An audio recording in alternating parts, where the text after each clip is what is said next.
Ótimo. Vamos abrir as nossas Bíblias em Atos dos Apóstolos, capítulo 6, verso 8.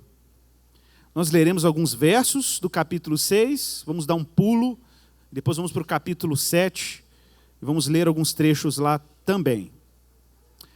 Atos, capítulo 6, verso 8. O tema de hoje, dessa série de Atos, que está caminhando para o final, ela vai se encerrar no último domingo de novembro, né? O último domingo de novembro é o último dia do tema de Atos, que a gente está explorando Atos dos Apóstolos e a missão da igreja no período pré-paulino, ou seja, antes da conversão de Paulo, né? E aí nós vamos ter uma série específica, temática, no mês de dezembro, com enfoque aí no período de Natal e Advento, né? Mas a nossa jornada, vamos dizer assim, pré-paulina está acabando. E nós encerramos aí para o último domingo, né, de novembro. E hoje é o nosso 16º tema. E o tema é a testemunha entre falsas testemunhas. É o tema de hoje. Bom, assim diz a palavra do Senhor, Atos 6, 8. Estevão, homem cheio de graça e de poder, realizava feitos extraordinários e grandes sinais entre o povo. Levantaram-se, porém, alguns da chamada sinagoga dos libertos, dos sirineus, dos alexandrinos, da Cilícia e da Ásia, e começaram a discutir com Estevão. Mas não podiam resistir à sabedoria e ao espírito com que ele falava. Então, subornaram alguns homens para que dissessem: nós o temos ouvido proferir palavras blasfemas contra Moisés e contra Deus. E, incitando o povo, os líderes religiosos e os escribas investiram contra ele e prenderam-no e o levaram ao sinédrio. Então, apresentaram falsas testemunhas que diziam: este homem não para de proferir palavras contra este santo lugar e contra a lei, porque nós o temos ouvido dizer que esse Jesus, o Nazareno, destruirá este lugar e mudará os costumes que Moisés nos deu. E todos os que estavam sentados no sinédrio, fixando os olhos nele, viram que o seu rosto era como de um anjo. No capítulo 7 ainda, verso 1. Então, um sumo sacerdote perguntou: isso tudo é verdade? Estevão, então, respondeu. Bom, eu não vou ler esse trecho, porque é um trecho enorme, que vai do verso 2 até o verso 50, que é a pregação de Estevão. Então, nós vamos pular para a conclusão do sermão dele, que está no verso 51. Capítulo 7, verso 51.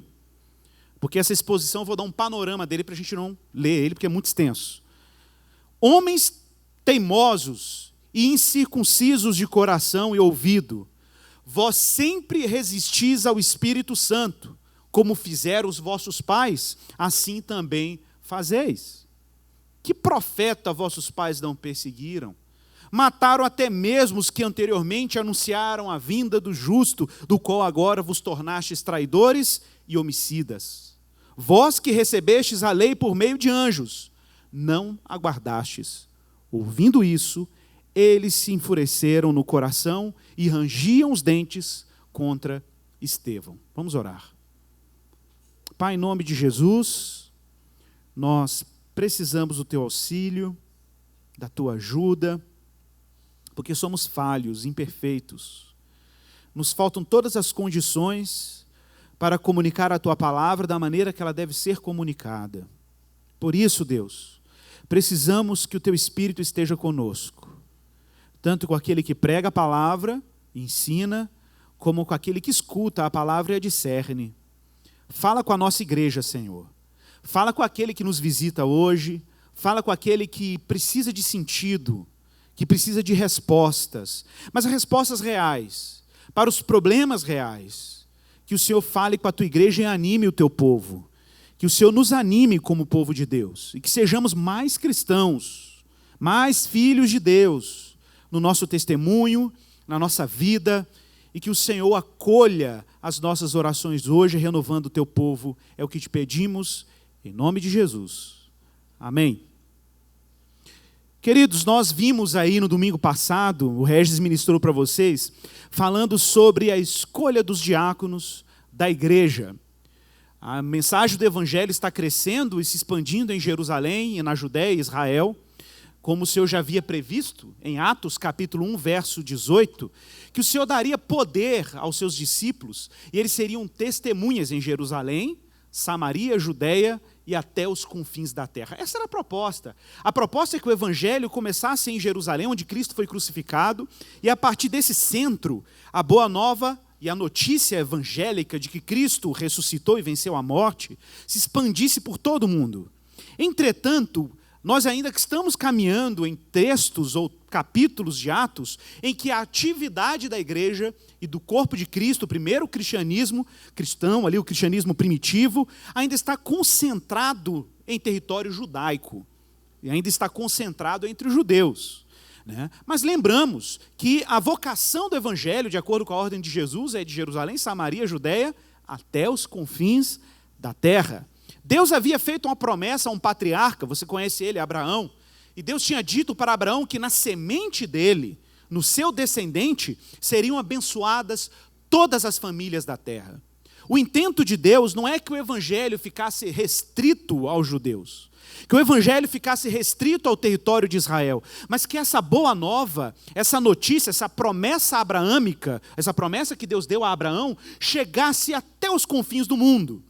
Hoje, quando nós vemos a igreja cristã se reunindo nos lugares mais remotos do planeta, e nós estamos num desses lugares remotos, em comparação a Jerusalém, nós deveríamos ser gratos a Deus, porque nós somos o mais puro cumprimento de uma profecia que tem aí para os seus 2.000, 3.000 anos antes de Cristo. E Deus hoje cumpre isso de forma evidente, diante dos nossos olhos, quando essa salvação vai alcançando até os confins do mundo. Mas pense que o movimento de Jesus e o movimento apostólico, nesse momento, ainda está concentrado entre os judeus. E Deus começa a já dar sinais de soberania sobre a história, despertando a igreja a expandir a mensagem do evangelho para além das fronteiras. E o que nós acabamos de ler aqui é um marco para esses momentos que antecedem a conversão de Cornélio, que acontece em Atos capítulo 10, que é o primeiro gentil convertido ao cristianismo, e a conversão de Saulo, que foi escolhido por Deus como apóstolo para os gentios, para as nações. Então nós estamos aqui bem numa transição, no limiar. Deus está começando a mexer na história e nas circunstâncias históricas para impulsionar a sua igreja a levar o evangelho até os povos não judeus, os chamados gentios. Bom, nós sabemos que dentre os escolhidos aí para serem diáconos na igreja, existe um que se destacou, é o que se chama Estevão. De acordo com o texto de Atos capítulo 6, verso 5, Estevão era um homem cheio de fé e do Espírito Santo. Essa era uma característica desse diácono escolhido na igreja primitiva. Lembra vocês que os critérios para a escolha do diácono, ou da diaconia, como vimos aqui no domingo passado, e diácono em grego, diáconos, quer dizer aquele que serve, o servo, os servos da igreja, aqueles que serviam a comunidade de fé, enquanto os apóstolos se ocupavam do ensino e da pregação da palavra, deveriam ser homens de boa reputação, de boa fama, gente respeitosa, pessoas cheias do Espírito e cheias de sabedoria. É curioso porque o que nós vemos agora é um homem que não está necessariamente no time apostólico, está no time dos servos da igreja, e nem por isso ele deixa de cumprir um papel fundamental no anúncio do evangelho. Estevão prega de forma extraordinária a boa nova diante de um tribunal de sábios e mestres do judaísmo, que era o Sinédrio. O Sinédrio, nós já vimos aqui, era um tribunal composto aí de 72 sábios judeus. Homens versados na lei do Senhor, homens que conheciam e eram familiarizados com a Bíblia hebraica. Você poderia até dizer, mas que ousadia, né? Um diácono ensinando as Escrituras, né? Nem era aquele que estava entre os vocacionados para o ensino, expandindo a compreensão das Escrituras diante de um tribunal dos homens mais renomados, culturalmente e teologicamente falando, na cultura dos judeus. Mas eu quero lembrar que nós estamos aqui numa série de eventos. Grande parte do livro de Atos, até onde nós lemos agora, destaca a figura de Pedro. Agora nós temos a figura de Estevão, depois vocês vão ver Filipe, e depois Cornélio, e finalmente a missão paulina.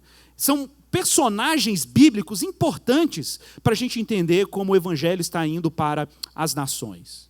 Estevão era um homem cheio de graça. Verso 8. cheio de poder. E ele realizava feitos extraordinários e grandes sinais entre o povo. Irmãos, o que significa um homem cheio de graça e de poder? O que significa isso? O que significa e o que fazia de Estevão um homem diferente por ser cheio da graça e do poder? A gente usa muito essa palavra graça, né, no nosso dia a dia, na vida cristã. A gente usa isso até no ambiente não cristão, né? A pessoa passa por uma coisa boa na vida e diz graças a Deus, né? E a gente às vezes não sabe o que isso significa. A palavra graça, a palavra charis em grego, né? Ou de onde vem a palavra carisma, de onde vem a palavra carismático, né? Charis em grego é a palavra dom, é a palavra grega para dádiva, para um presente. Então pense na graça como um presente. Ok? Pense na graça como uma dádiva. Você recebeu algo que não é da sua natureza. Não estava em você. Foi dado. Foi dado. Alguém deu. Alguma coisa de fora te equipou com aquilo e te deu aquela dádiva, aquele presente. Você não possuía, agora você possui. E observe, o fundamento dessa graça é que ela procede de fora. A gente não consegue produzir graça da nossa natureza. A graça por si só, até pela palavra, já precede ou pressupõe alguma coisa que foi externamente concedida.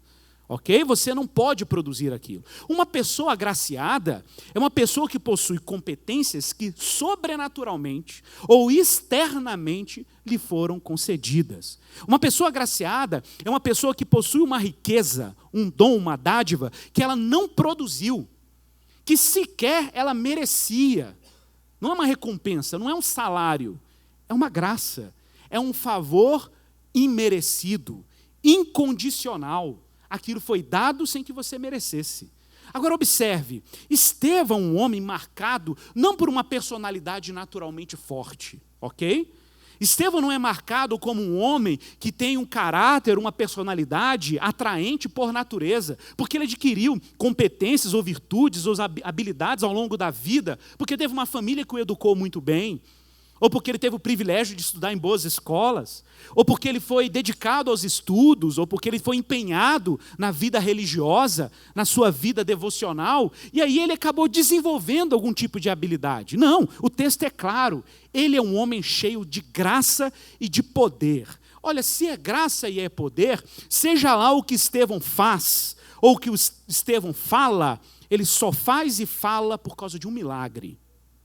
Porque Deus lhe deu graça e poder e condições para fazer o que ele fazia. Bom, eu quero lembrar alguns textos bíblicos que apontam para esse poder ou para essa graça que não é natural, que faz com que homens façam o que naturalmente não poderiam fazer. Atos capítulo 1, verso 8, nós já falamos dele aqui. Recebereis poder ao descer sobre vós o Espírito Santo. Receber poder significa receber um recurso que faz com que você faça coisas que você naturalmente não faria. Atos capítulo 4, verso 33, diz que os apóstolos, nós falamos desse texto aqui, com grande poder davam testemunho da ressurreição do Senhor Jesus, e em todos eles havia abundante graça. Abundante graça. Então pense nos apóstolos como um time de homens que estão transbordando de recursos de Deus para fazerem o que eles tinham que fazer. Bom, nós sabemos como a nossa salvação funciona. Efésios capítulo 2, verso 8 diz que pela graça nós somos salvos. Pela graça nós somos salvos, mediante a fé. Isso não vem de vós. Olha como que Paulo entendia a graça como um recurso que não nasce da gente. Não vem da gente. A gente não tem isso naturalmente. Isso não vem de vós. É dom de Deus. A salvação é um ato de pura generosidade divina. Ai do homem que quer ou deseja impressionar a Deus por sua performance natural. Porque pela Bíblia o homem é pobre. O homem é vulnerável, vazio. Não tem nada na sua natureza que possa impressionar a Deus. E se tiver alguma virtude, se tiver alguma capacidade que você e as pessoas admiram, saiba que essas virtudes e essas habilidades são aí pela graça. Isso não é um recurso natural. Mas para ser salvo, a coisa ainda é mais complexa. Porque a salvação exige uma justiça que homem nenhum pode operar. A salvação exige a gente ter uma vida reta, impecável, que homem nenhum naturalmente consegue ter. Por isso é pela graça que somos salvos. Por isso que essa graça não vem de nós, é dom de Deus. E Paulo continua em Efésios 2, 8 e 9, dizendo que Deus fez assim para que ninguém se glorie, para que ninguém tenha orgulho de ser salvo. Irmãos, não há nada mais contraditório no contexto da vida cristã do que cristãos que são religiosamente orgulhosos. Não existe nada mais contraditório ao evangelho do que gente, por exemplo, soberba e orgulhosa de algum tipo de habilidade, de algum tipo de dom, capacidade, dom, espiritualidade. Meu irmão, quem me faz cristão hoje, quem te fez cristão hoje foi Jesus. Pela graça, pelo poder de Deus. É o poder de Deus que me faz cristão, te faz cristão todos os dias. E para quem vão os aplausos? Para quem vai o reconhecimento disso? Vai para o próprio Deus, para que ninguém se glorie. Então a igreja verdadeira e o contexto do evangelho verdadeiro, ele produz como primeiro efeito corações modestos. Corações modestos. Eu gosto muito de uma frase do Keller, no livro dele, Ego Transformado, quando ele diz que a humildade é relaxante. A humildade é relaxante. Você já viu quando você tem uma necessidade de se afirmar, quando você tem uma necessidade de defender você mesmo, quando você tem uma necessidade de se afirmar como pessoa perante os outros, ou você procura aprovação alheia, como é que você vive num permanente estado de tensão? Né? Alguns amigos que estão aqui na igreja me conheceram numa fase bem mais religiosa, e sabem do que eu estou falando. A gente vivia numa vida de tensão permanente. Porque o tempo inteiro você precisa afirmar e sustentar performance, reconhecimento, habilidade. Você precisa de aprovação alheia. Gente, isso é o inferno. Isso é o inferno. Você viver no contexto religioso, ou viver no contexto social e cultural, isso não é uma exclusividade da religião, porque as empresas fazem isso com você também. Os ambientes corporativos, a universidade, é uma guerra de vaidades. E as pessoas o tempo inteiro estão empenhadas em afirmarem competências, habilidades, desempenho, reconhecimento, currículos bons. Né? O tempo inteiro, esse é o jogo permanente. E é insuportável viver uma vida sem a graça de Deus. E que coisa maravilhosa é quando a graça de Deus demonstra que nós não temos recursos próprios. Olha Paulo em 2 Coríntios 3, 5 e 6, o que ele diz. Paulo dizendo, olha, não que por nós mesmos, gente, Paulo, o apóstolo, ok? Nós estamos aqui em grande medida por causa do sucesso do seu trabalho apostólico. Olha o que ele diz, não que por nós mesmos sejamos capazes de pensar alguma coisa como se partisse de nós. Como se partisse de nós. Pelo contrário, diz Paulo, a nossa suficiência vem de Deus, o qual nos habilitou, é Ele quem nos habilitou para sermos ministros, obreiros da nova aliança.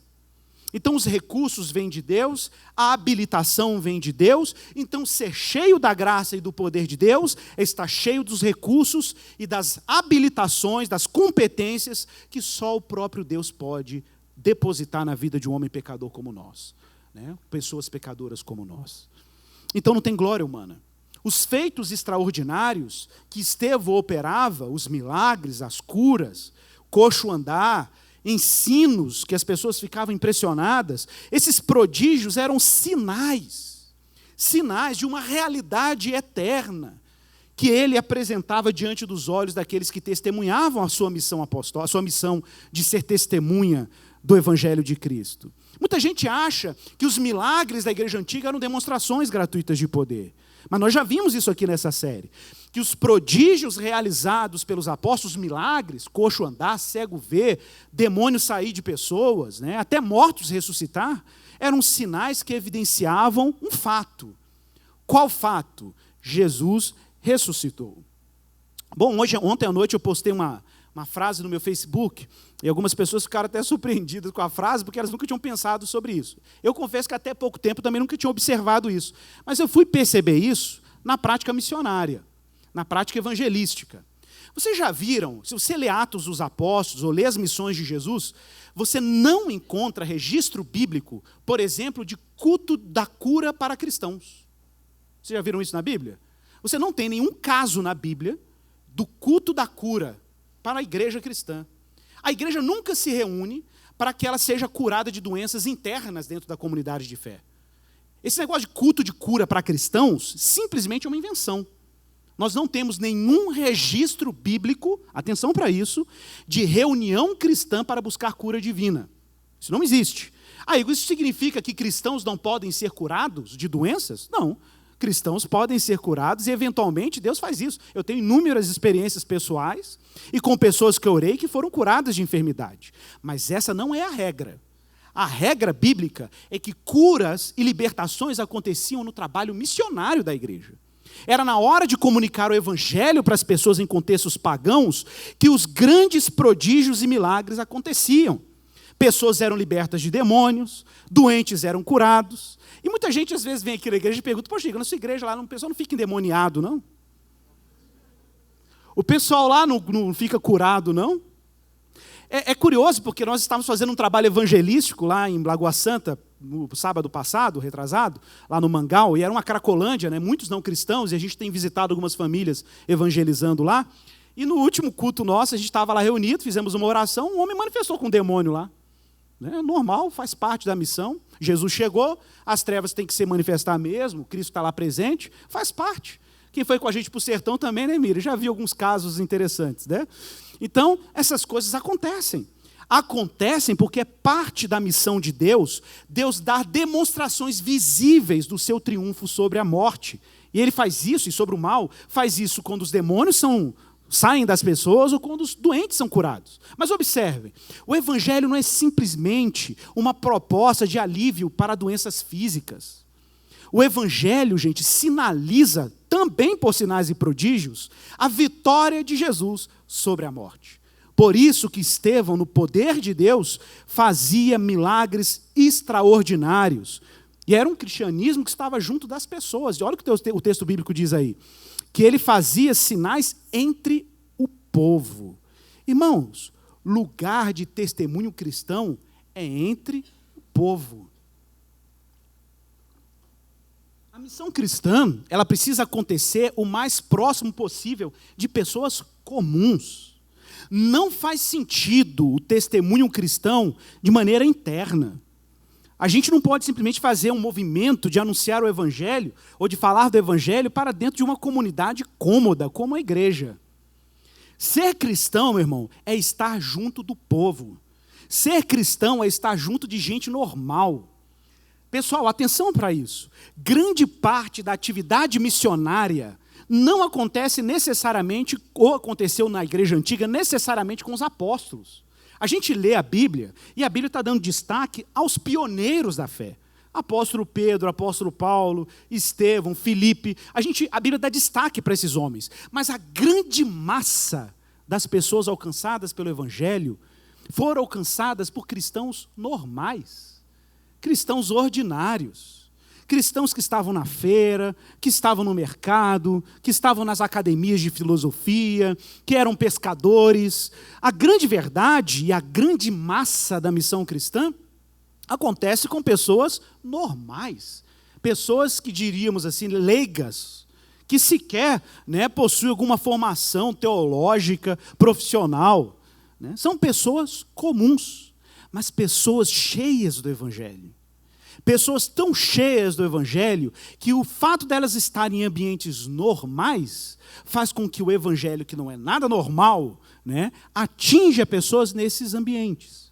Então, cristãos realmente afetados pelo Evangelho se tornam cristãos mais intencionais nos ambientes que Deus os colocou. O que significa ser mais intencional? Você não pode olhar para o seu ambiente de trabalho, ambiente de estudo, faculdade, escola, o lugar onde você pratica seu esporte, a academia que você vai, como espaços comuns, porque cristãos não circulam espaços comuns em vão. Cristãos foram enviados por Deus para os seus espaços comuns como testemunhas de um evento. E qual evento? Jesus Cristo ressuscitou. E se a nossa vida está sendo afetada por essa realidade, onde Cristo me colocou, é onde Cristo precisa ser anunciado. Meus irmãos, sejamos honestos. Quando formos para a eternidade, habitarmos com Deus na eternidade, grande parte dos céus e da eternidade será populada por não pastores. Graças a Deus por isso. Deus é bom, muito misericordioso com vocês. A eternidade vai ser populada por cristãos, na sua maioria, normais, ordinários. Eu até recomendo um livro do Michael Horton, O Crente Comum, um livro altamente recomendado. Porque nós vivemos num ambiente em que parece que ser salvo é ter sucesso de alguma maneira. Ser salvo é você ganhar milhares de almas para Jesus. Ser salvo para muita gente é você ser popular. Ser salvo para muita gente é fazer alguma coisa de destaque na igreja.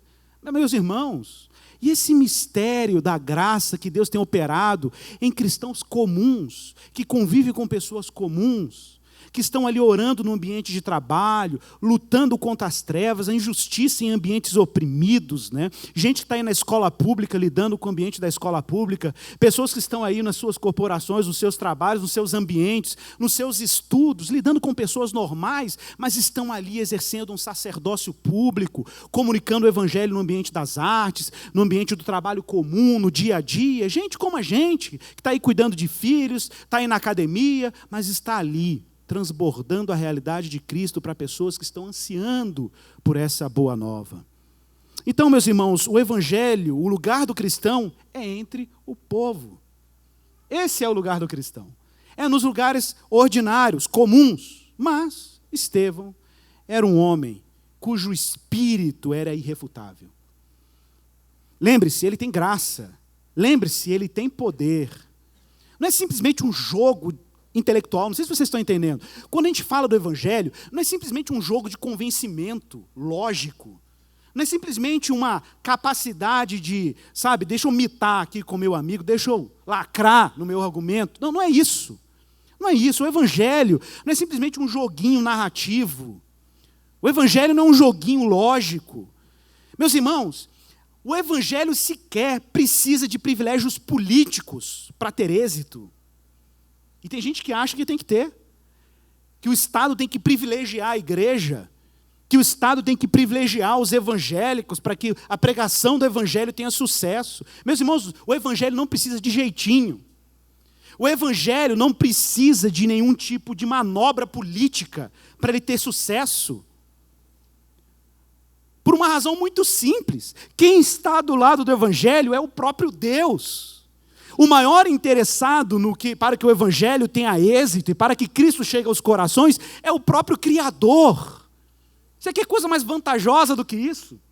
Você quer coisa mais interessante do que isso? O próprio Deus tem interesse que o evangelho tenha sucesso quando ele for proclamado. Então Estevão está cheio desse poder. Não é o Sinédrio que está dando privilégio a Estevão de pregar a boa nova. Não são os poderes romanos que falam assim, olha, abri um campo missionário aqui para você. Não, é Deus que está ali brincando com as autoridades, que está ali afastando autoridades e até permitindo a perseguição da igreja para que o evangelho se expanda. Olha o que está aí no verso 9, verso 10. Diz que um grupo de judeus da sinagoga dos libertos, pessoas de influência, mas começaram a discutir com Estevão para ver os argumentos dele, achando que Estevão estava ali como alguém que está demonstrando competência intelectual. Oh, que pobreza! Como se Estevão estivesse ali para provar que seus argumentos respeitavam a lógica filosófica mais rigorosa. Que nada! Quem estava com Estevão era o próprio Cristo. Quem estava com Estevão era o Espírito da ressurreição. E diz no verso 10 que eles não podiam resistir à sabedoria e ao Espírito com que ele falava. Eles não deram conta. Não é isso que Paulo fala lá em 1 Coríntios 2, 4 e 5? Paulo diz assim, a minha palavra e a minha pregação não consiste de palavras persuasivas de sabedoria. Paulo fala isso. Mas em demonstração de espírito e poder, para que a vossa fé não se apoiasse em sabedoria humana, mas sim no poder de Deus. Paulo vai dizer em 2 Coríntios 10, 3 a 5, que a nossa luta, a nossa militação, a nossa peleja, a nossa guerra, não é segundo a carne, não é segundo os critérios dos homens. Porque as nossas armas, as nossas milícias não são carnais, mas são poderosas em Deus para destruir fortalezas e anular sofismas. O que são sofismas? São mentiras vendidas como verdade. Mentiras tão bem contadas, tão bem articuladas, que elas persuadem os mais ingênuos e até os mais cultos. Mas Paulo é claro que, como ele prega no poder de Deus, o poder de Deus lhe dá condições de desfazer, desmontar sofismas, mentiras bem contadas, e toda altivez que se levante contra o conhecimento de Deus, levando cativo todo pensamento à obediência de Cristo. É esse o poder irresistível, o espírito irresistível de Estevão. É claro, você sabe como é, quando a gente se apresenta irrefutavelmente diante de alguém, e isso causar um constrangimento, um estado de impotência diante daquela posição, daquele argumento que não é meramente um argumento lógico, tem um testemunho do Espírito, as pessoas montam um complô. Atenção, para cada vez que Cristo é pregado, do outro lado existe o anticristo te esperando.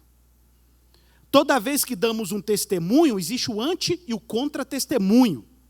Todas as vezes que a verdade é erguida, existe uma mentira do outro lado, preparada para tentar se opor à verdade. Diz o texto que aqueles homens subornaram falsas testemunhas para maldizerem a vida de Estevão. E por isso, Estevão foi levado ao sinédrio. E qual era a alegação? Ele fala contra a lei de Moisés e fala contra o templo. Olha, para quem não conhece a cultura judaica da época de Jesus, existiam duas coisas naquela época que eram sagradas para o judeu. A Torá, que é a lei de Moisés, e do outro lado o sagrado templo de Salomão, que eles chamavam o santo templo ou santuário.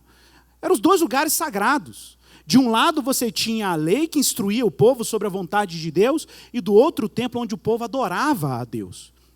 Falar contra o templo e falar contra a lei, meu irmão, era falar contra tudo que havia de mais sagrado na prática religiosa dos judeus. A acusação era uma acusação muito séria. E Estevão, por isso, foi imediatamente conduzido ao sinédrio para ser julgado. Igor, a acusação era verdadeira? Jesus disse realmente que veio para destruir o templo? Na verdade, de acordo com os textos dos evangelhos, Jesus diz claramente para os discípulos, e quem o ouviu ficou inquieto: destruí este santuário, e em 3 dias eu reconstruirei. Jesus não estava falando do santuário, do templo. O próprio texto diz isso. Jesus se referia ao seu próprio corpo, que seria sepultado e ressuscitaria no 3º dia. E ele faz uma analogia do seu corpo como templo. Infelizmente, essa frase de Jesus correu Jerusalém como um boato. Em vários momentos, Jesus foi julgado, esse argumento foi apresentado, essa alegação. Quando Jesus está carregando a cruz para o Calvário, as pessoas diziam: olha ele aí que disse que ia destruir o templo em 3 dias. E essa acusação volta de novo, mas agora sendo utilizada contra Estevão. A mesma acusação que Jesus recebera. Meu irmão, contra toda ação há uma reação. E a pergunta do chefe do sinédrio para Estevão, aí no capítulo 6, verso 15, é a seguinte: olhando para ele, fixando os olhos, o rosto de Estevão era como de um anjo. O que é isso? Como assim o rosto de Estevão era como de um anjo? O que estava em Estevão que marcava a face dele? Muito obrigado.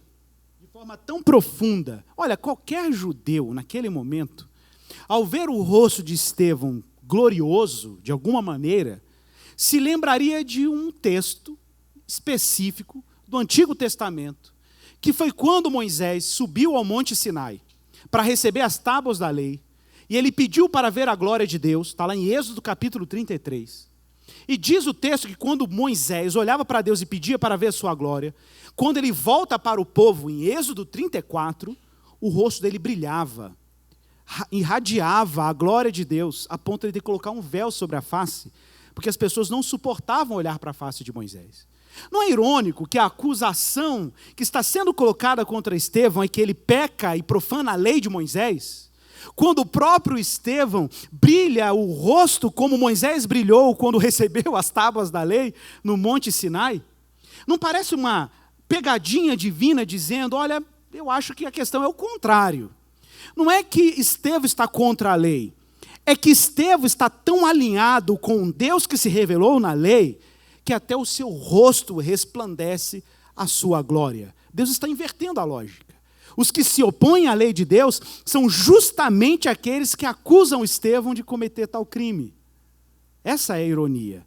Nesse momento, não é Estevão no tribunal dos sábios, são os sábios no tribunal de Deus. Então o sumo sacerdote pergunta, isso tudo aí que você está falando é verdade? O que o pessoal está comentando aí é verdade? Que você está contra a lei e contra o santuário? E aí então Estevão começa a partir do capítulo 1 e do capítulo 2 um sermão enorme. E eu recomendo, meu irmão, de verdade, se você quer fazer um exercício dominical hoje, leia a pregação de Estevão até o martírio dele. É simplesmente impressionante como Estevão faz um panorama do Antigo Testamento e culmina na revelação de Jesus. Ele dá uma clara demonstração de que ele estava sendo leal e fiel a tudo que Moisés, os patriarcas e a lei dizia sobre Jesus. E que, ao contrário, ele não estava infringindo a sacralidade do templo. Ele estava mostrando, e Deus estava mostrando em Jesus, que o modo dele se relacionar transcendia qualquer lugar de culto. Qualquer lugar de culto. Mas aí, meu irmão, eu quero que você, comigo agora, abra sua Bíblia, porque nós vamos ver que o que o Estevão está fazendo aqui, e o que vai acontecer com Estevão depois dessa pregação, é simplesmente parte de um programa acadêmico, escolar, de Jesus. Jesus um dia, em Mateus capítulo 10, pode abrir a sua Bíblia, Jesus estava dando uma aula para os seus discípulos. Jesus está discipulando os discípulos. Discípulo quer dizer aluno. Jesus estava dando uma aula, e a primeira lição de Jesus, a aula 1 de Jesus, depois eu vou falar da aula 2, tá? Porque primeiro a gente vai falar da aula 1. A aula 1 de Jesus brevia tudo o que está acontecendo com os apóstolos e está acontecendo com Estevão. Isso fazia parte do currículo de Jesus. Observe, verso 16, Jesus falando para os discípulos da sua missão. Eis que vos envio como ovelhas para o meio de lobos. Eis que vos envio como ovelhas no meio de lobos. Sede, portanto, prudente como as serpentes e simples como as pombas. Acautelai-vos os homens, porque vos entregarão aos tribunais e vos açoitarão nas suas sinagogas. Por minha causa, sereis levados à presença de governadores e de reis, para lhes servir de quê? Palavra-chave da nossa série. Para lhes servirem de testemunho a eles e aos gentios. E quando vos entregarem, verso 19, não cuideis em como ou o que haveis de falar. Atenção para essa parte. Não se preocupe com o que vocês vão dizer para eles. Porque naquela hora vos será concedido o que haveis de dizer, visto que não sois vós o que falais, mas o Espírito de vosso Pai é quem fala em vós. Está claro, né? Está claro o que está acontecendo na vida de Estevão. Estevão está simplesmente vivenciando na prática o que Jesus ensinou. O que Jesus ensinou? Por causa de mim, vocês serão levados a tribunais, vocês serão levados aos líderes religiosos, a governantes, por causa do testemunho. E quando vocês chegarem lá, não se preocupem com o que é a vez de dizer. Pedro já passou por isso, ok? Os apóstolos já passaram por isso, diante de autoridades do templo, diante do sinédrio, e agora Estevão está passando pelo mesmo currículo. Não se preocupem. O Espírito é quem vai falar por meio de vocês. Gente, e é exatamente o que acontece com Estevão. Do verso 2, do capítulo 7, até o verso 50, Estevão dá pelo menos 4 destaques a 4 coisas que aconteceram no Antigo Testamento e que eram um testemunho da lei sobre o que Jesus estava fazendo. Lembrem-se, qual era a acusação contra Estevão? Ele está falando contra a lei de Moisés e contra o nosso santuário. Essa era a acusação. o lugar sagrado dos judeus e o texto sagrado dos judeus. Pois então, do verso 2 ao verso 8, Estevão dedica tempo falando sobre Abraão e o chamado dos patriarcas. Como Deus conduziu a história dos patriarcas de maneira providencial e como em vários momentos, apesar dos patriarcas serem tentados a transgredir a lei de Deus ou darem jeitinhos, Deus estava conduzindo a história soberanamente. A segunda parte, que é do capítulo 9 ao verso 19, José, é mencionado José, que era descendente de Jacó, e o exílio no Egito, quando os patriarcas têm fome em Canaã e vão para o Egito para tentarem buscar alimento lá, e lá está José, filho de Jacó, que foi exilado por razões que nós já sabemos. Os irmãos conspiraram e mandaram ele para o Egito por mercadores, e acabou virando governante do Egito. De novo, Deus estava conduzindo a história de forma soberana, costurando as circunstâncias, e o tempo inteiro Deus se mostra presente. Terceira parte, do verso 20 ao verso 44, na pregação de Estevão, ele menciona Moisés, o chamado de Moisés para libertar o povo do Egito, o êxodo, quando eles receberam a lei no Monte Sinai, Deus estava ali presente e o povo peregrina no tabernáculo no deserto. E finalmente, do verso 45 ao verso 50, é mencionada a história de Davi, Salomão e a monarquia de Israel, quando Deus ordena ao povo, ou pelo menos a Salomão, que faça para ele um santuário, um templo. Um templo. A questão é que quando Estevão chega nessa parte, a parte do templo, no verso 47, olha aí na sua Bíblia, ele diz o seguinte: foi Salomão quem lhe edificou a casa. Entretanto, não habita o Altíssimo em casas feitas por mãos humanas. Como diz o profeta, o céu é o meu trono, a terra estrado dos meus pés. Que casa me edificareis, diz o Senhor? Ou qual é o lugar do meu repouso? Ele está citando o profeta Isaías. Não foi, porventura, a minha mão que fez todas as coisas? Irmãos, o que Estevão está defendendo aqui? Primeiro, Estevão está recorrendo à lei, como uma lei que dá testemunho de um Deus que transcende santuários. Deus estava com os patriarcas no deserto, Deus estava com Moisés no Monte Sinai, Deus estava com os reis de Israel, mesmo quando havia um tabernáculo, Deus se movia junto com o tabernáculo, e mesmo quando Deus deu ordem de construir um santuário, o profeta diz claramente: eu não preciso de um santuário. A terra são estrados dos meus pés, eu habito nos céus. Quem pode construir uma casa para Deus? Como pode o Deus Altíssimo habitar em templos feitos por mãos humanas? O que Estevão está dizendo para aqueles religiosos é que Deus não pode ser contido. Deus não pode ser contido. E se ele não pode ser contido, significa que Deus está em permanente movimento. E que o movimento que Deus está fazendo agora é no seu filho, no filho dele, que morreu e ressuscitou. Vou citar um trecho de John Stott aqui falando sobre isso. Ele vai dizer o seguinte: a característica comum a estes 4 períodos que Estevão destaca na sua pregação é que em nenhum deles, a presença de Deus esteve limitada a um lugar específico. Pelo contrário, o Deus do Antigo Testamento era um Deus vivo, um Deus em movimento, um Deus em marcha, que sempre estava chamando o seu povo para novas aventuras e sempre acompanhando e os guiando em sua caminhada. Quando Estevão acaba o seu sermão, a sua defesa perante o Sinédrio, um sermão extraordinário, mas que ele nitidamente admoesta aqueles judeus, dizendo: vocês são teimosos, verso 51. Vocês são incircuncisos de coração. Vocês sempre resistiram ao Espírito Santo. Os vossos pais fizeram isso e vocês estão fazendo igualzinho.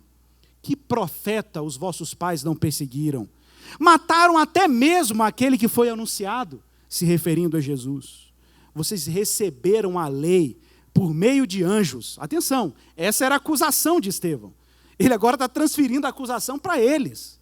Quem que está transgredindo a lei aqui no final das contas? Quem que é que está transgredindo as palavras de Deus no final das contas? Ouvindo isso, verso 54. Eles se enfureceram no coração e rangiam os dentes contra Estevão. Imediatamente após essa citação, Já sabemos, e você vai estudar isso no próximo domingo. O próximo domingo é sobre o martírio de Estevão. Estevão foi apedrejado. Mas antes do seu apedrejamento, diz o texto que ele estava tão cheio do Espírito, verso 55, que ele olhou para os céus e viu a glória de Deus, viu Jesus, que estava à sua direita, e disse exatamente como seu mestre: perdoa-lhes, porque eles não sabem o que fazem. Agora veja bem, qual é a lição 2 de Mateus capítulo 10? A aula 2, já vimos a aula 1. A aula 1 é: fiquem tranquilos, podem ir lá, deem testemunho, se levarem vocês para o tribunal, não se preocupem com o que vocês vão falar, o meu Espírito vai falar por vocês. Só que tem um nível avançado, esse é o nível básico. O nível avançado, a lição 2, que continua lá em Mateus 10. Qual é a lição 2? Mateus 10, 22. Também estava previsto, que está acontecendo com Estevão. Sereis odiados. Sereis odiados de todos por causa do meu nome. Mateus 10, 22. Aquele, porém, que perseverar até o fim, esse será salvo. Verso 28. Não temais os que matam o corpo, mas não podem matar a alma. Temei antes aquele que pode fazer perecer no inferno tanto a alma como o corpo. Verso 32. Portanto, todo aquele que me confessar diante dos homens o que Estevão está fazendo, também eu o confessarei diante de meu Pai, que está nos céus. É a visão de Estevão. Verso 39. Quem achar a sua vida, vai perdê-la.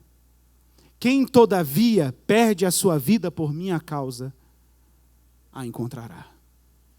A encontrará.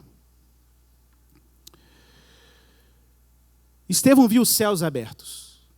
Enquanto as pedras iam golpeando, ele ia contemplando a glória de Deus. E morreu. Apedrejado. Porque ele não negou o nome do seu Senhor diante do tribunal dos homens.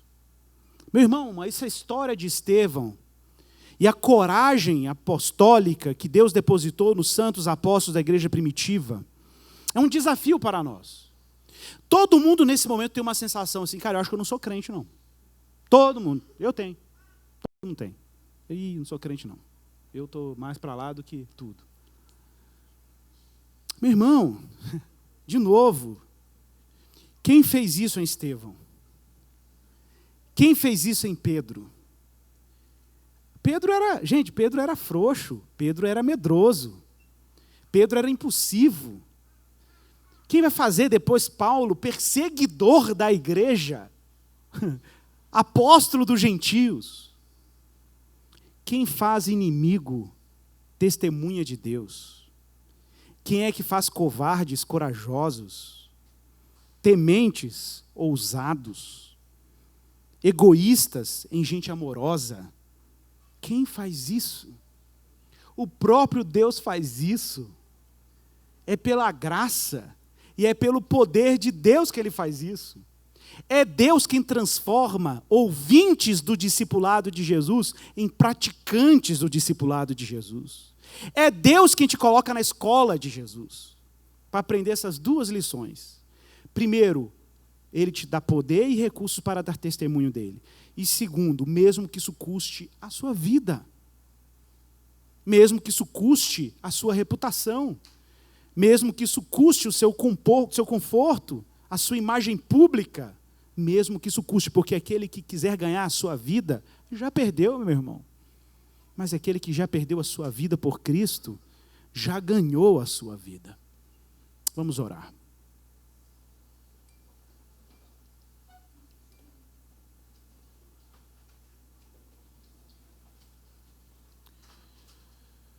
Estevão, cheio do Espírito Santo, fixou os olhos no céu e viu a glória de Deus e Jesus que estava à sua direita.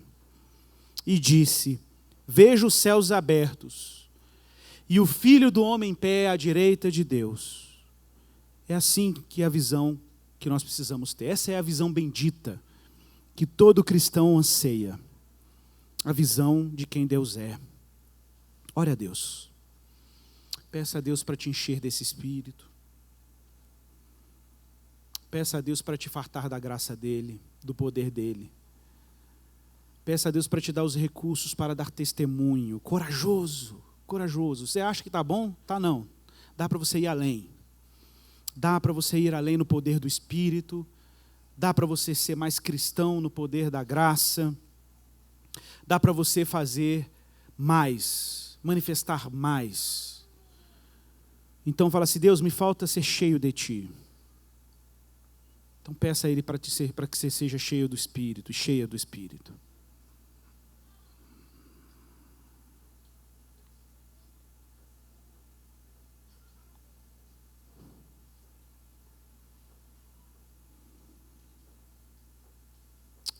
Pai, nós estamos aqui hoje reunidos como igreja e pedimos que o Senhor renove a nossa fé no Senhor. Pedimos que o Senhor renove, ó Pai, a nossa disposição de Te amar e de ter o Senhor como nosso bem mais precioso. Pedimos que o Senhor encha a Tua igreja do Espírito Santo para que com coragem Cristo seja anunciado, não por constrangimento, não por obrigação religiosa, mas porque estamos tão cheios que não podemos negar a vida que está em nós. Se nos falta coragem, é porque nos falta o Espírito. Se nos falta o Espírito, é porque nos falta a fé em Cristo. Se nos falta a fé em Cristo, é porque falta a resposta à palavra pregada. Então concede ao Teu povo resposta a essa palavra. Concede arrependimento e fé, confiança, coragem, para abraçar a obra de Cristo e sermos cheios dessa graça. Que o Senhor transporte o nosso coração cativo das trevas para um lugar seguro, que é a obra do Teu Filho.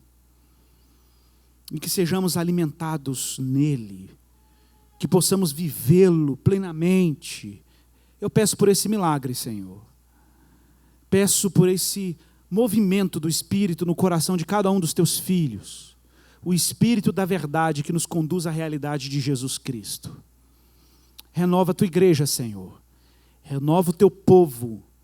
Renova aquele que quer seguir esse caminho, mesmo não tendo poder algum para fazê-lo em si mesmo, mas que confia que Deus tem o poder de transformar a gente covarde em cristão. Gente medrosa em cristão. O Senhor tem esse poder. É a nossa oração em Jesus Cristo. Amém. Amém. Irmãos, quando os elementos vão sendo distribuídos, receba esses elementos com gratidão, num ato de renovação da sua aliança com a graça de Cristo.